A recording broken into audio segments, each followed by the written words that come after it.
সকলকে জানাই শুভ নববর্ষ। তো এই ভিডিওটা নববর্ষের দিন সকালে দেখতেই পাচ্ছ, মর্নিংয়ে উঠেই আমি চান করে চলে এসেছি। তো পরবো এই ওয়াইন কালারের কুর্তিটা আর হোয়াইট কালারের প্লাজোটা। তো চলো টিকটকের মতো রেডি হয়ে আসি। এই নাও রেডি হয়ে গেছি। যেহেতু সকালে বেরোবো সেহেতু সেরম কিছু সাজিনি, শুধু ছোট্ট একটা টিপ পরে নিয়েছি আর ঠোঁটে একটু লিপ বাম লাগিয়ে নিয়েছি। তোমরা সকলে জানিও আমাকে কেমন লাগছে।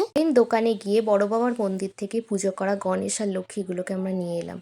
এটা আমার বাবার দোকানের জন্য নেওয়া হয়েছে, আর এটা জেঠুর দোকানের জন্য একটু কালীঘাট স্টাইলের, ওই যে পিছনের বেদি করা আর কি। এটা একটু নতুন ধরনের দেখতে পেয়ে আমার বাবা নিয়ে এসেছিল। আর এই হলো হালখাতা।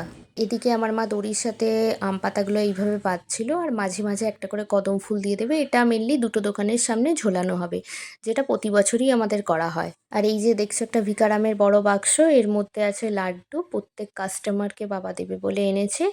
বাবা ঠাকুর দুটোকে বসিয়ে দিয়েছে, বাবার এইখানে একটা সেলফে রাখে বাবা।